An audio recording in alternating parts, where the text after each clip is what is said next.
But I know people who have terrible grades who get in for athletics. And quite frankly, that is urban legend. If you're getting into an Ivy as an athlete, you have rock solid academics. Hello, and welcome to the Admittedly podcast. My name is Thomas Caleel. I'm the former director of MBA admissions and financial aid for my alma mater, the Wharton School at the University of Pennsylvania. In this podcast, I don't promise easy answers or quick fixes, but I will use my decades of experience to help you achieve your education goals. Now let's get started. Hello, and welcome to the Admittedly podcast. I'm your host, Thomas Caleel, and today I'm talking to my athletes. I get a lot of questions from athletes on our social media at Admittedly Co. on Instagram and TikTok. And today I want to unpack some of the myths around athletics, some of the benefits around athletics, and things you can do if you are an athlete in this process. Now, I am not in any way saying that you have to be an athlete or do athletics to be successful in admissions. So those of you who are taking different paths, deep breath, exhale. I've got a lot of content for you. Today, we're going to talk to those students who are playing sports in high school. Whether you play them for your school team or you play club or some mixture of the two, it's very important to understand how that is seen, valued, and evaluated by admissions officers. Okay, I know there is a lot of conventional wisdom out there saying basically, sports are great if you're recruited. If not, they're a waste of time, so don't do them. I understand sports take an immense amount of focus and concentration and time. Spent last weekend at a swim meet volunteering for my stepdaughter's club team. And look, I get it, parents. If you're driving, for a 2-3 day tournament somewhere, you have to fly somewhere, or you're at meets all day. I get it. I feel you. All right. It is a huge commitment, both for students and for parents. Now, I also believe that athletics are immensely valuable for the right people. I think that it can build in students resilience, grit, determination, will to win, teamwork, leadership, ability to process and learn from failure, all of those things, right? Athletes tend to do pretty well in school because they know how to win, they know how to lose, they know how to adapt to failure. And I think that athletes actually play a really critical role in any community, whether it's a workplace or a class or a classroom, whatever that looks like. So what I do think, though, and this is really important, is you need to be realistic about your assessment on athletics. And for those of you in the Early Edge Plus program who have had a strategy call with me, as soon as I read through your intake forms, as soon as we get on the call, I'm asking you about your sport, and I'm asking you, are you good enough to be recruited?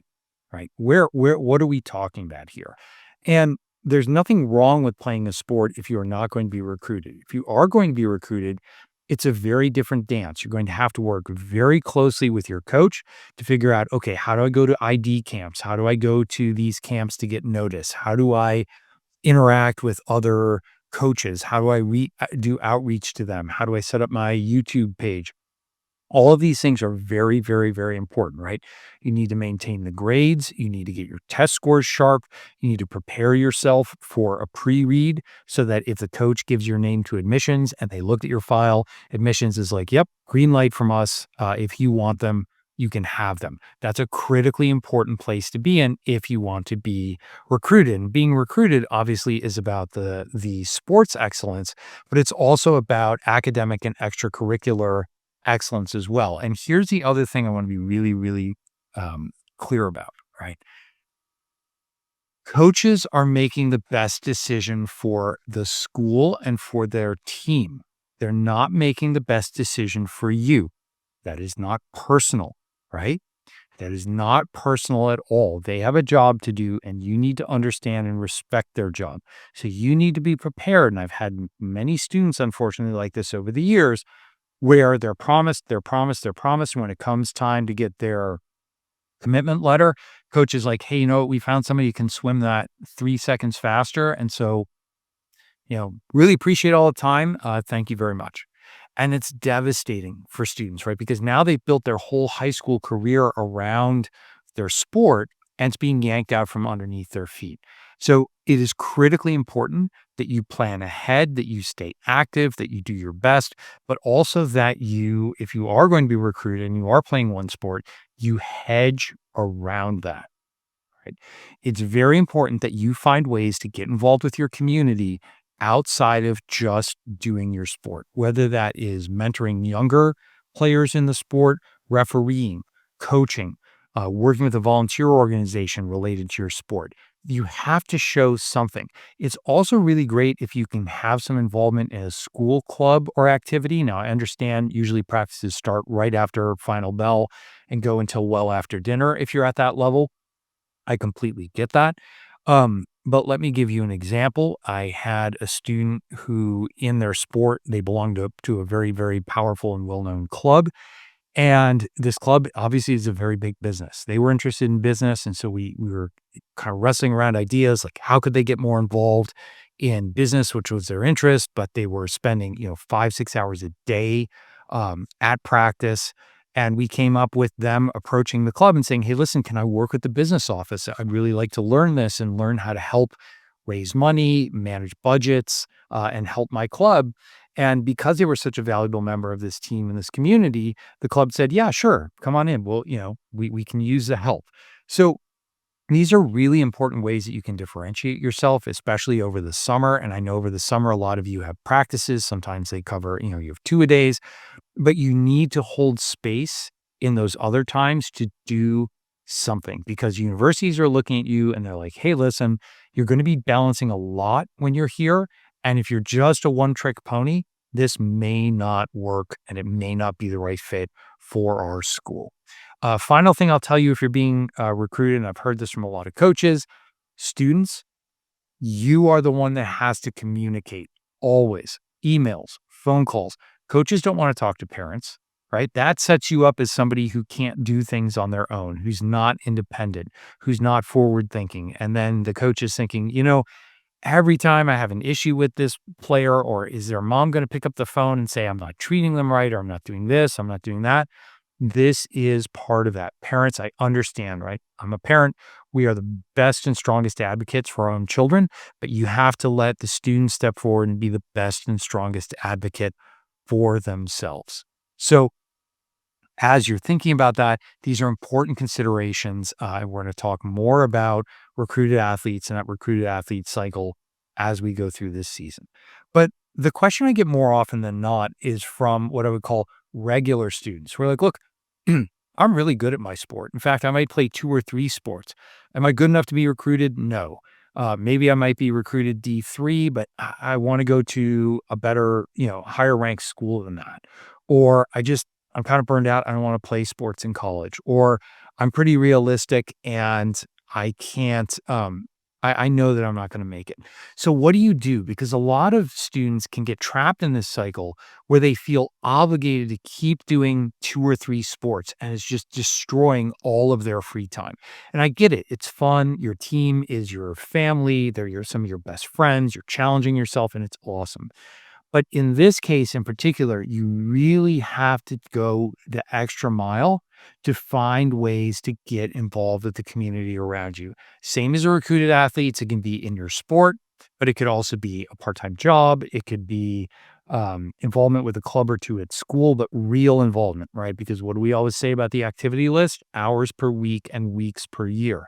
And if you know you're not being recruited, is it true that AOs look at a varsity sport and give you credit for the tenacity and teamwork and grit and perseverance and all of that?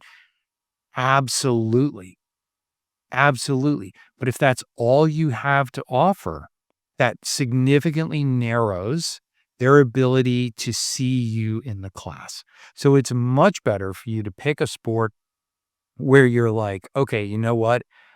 This baseball is my primary sport. And so basketball that I kind of enjoy, I'm gonna deprioritize that a little bit because I want to free up some time to do some other things. So yes, I'm on the varsity team for basketball, but it's not my main sport. I don't get the most play time. It's fun, but I'm gonna do some other things. And I want you to do something that is engaging to you. No passion projects, no fake performative things. I want you to step back and say, okay, if I like baseball, all right, right? Great. If I like basketball, but that's not going to be my primary focus, how else can I get involved? Are there nonprofits that do work with basketball? Is there a pro team in your city that does charity work that you can get involved with, right? These are things where you can remain connected to the sport without having the sport completely take over your life. A lot of students will sign up to be a manager of a team, and that's fine. That's great. But again, it does tend to limit your exposure and keep you in one vertical. And that can and often will backfire on you when you go to structure your application. So, the things that we're looking at here really are, how do we have diversity in our activities? How do we show that we're well rounded? How do we show that we are, yes, members of the team, but also members of a broader community? And how do we prepare ourselves for a rigorous academic intake process? Because, yes, I get a lot of haters on social media saying, but I know people who have terrible grades who get in for athletics. And quite frankly, that is urban legend. If you're getting into an Ivy as an athlete, you have rock solid academics. Are you the top student in your class? Don't necessarily need to be, because you're bringing something different to the class, just like the top ranked academic student probably doesn't know how to play a sport. So, these are general broad statements, but I want you to keep in mind everybody contributes something, but you have to contribute more than just one thing. So make yourself a little bit rounder. Make yourself, doesn't mean you have to do a dozen things, right? You know how I feel about overextending and overexpanding yourself, but you do need to have more than just a sport, even though the sport is going to get you a long ways on several metrics. Now, the other thing is, we're going to talk about this a lot during our essay podcasts that are coming up.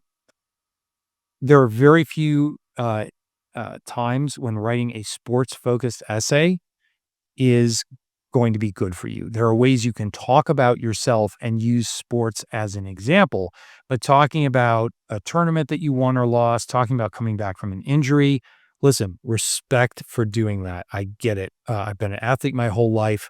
I love it. I know what it takes. I know the discipline. I know the pain. I know the wonderful feelings you get when you win. But the problem is, again, they're not unique. And so there are going to be a lot of people in the pool talking about how they blew their knee out, rehabbed it, and came back, or hurt their shoulder and it cost them the game, or were in a tournament and couldn't rally the team or did rally the team. You don't want to be that person who is putting forth an essay that the AOs have already read 100 times that month, where they kind of roll their eyes and there's nothing new under the sun. We are going to talk at length about how to take an essay and use examples to support the theme of who you are. And that is a critical perspective shift that most applicants miss, but it's very, very, very important. So to my athletes, I see you. I respect the blood, sweat, and tears that you put into your sports. I know the grind. I know the hustle. I see you and feel you coming home late at night, just in time for dinner, then turning around and going to have to hit the books before you wake up early for practice. I am 100% behind you. I'm in your corner. What I want to do here is help you make the most out of this sacrifice and the hard work you're putting in to make sure you get a maximum return when it comes time for admissions. But what do you think? What are your experiences with athletics? What are you concerned about?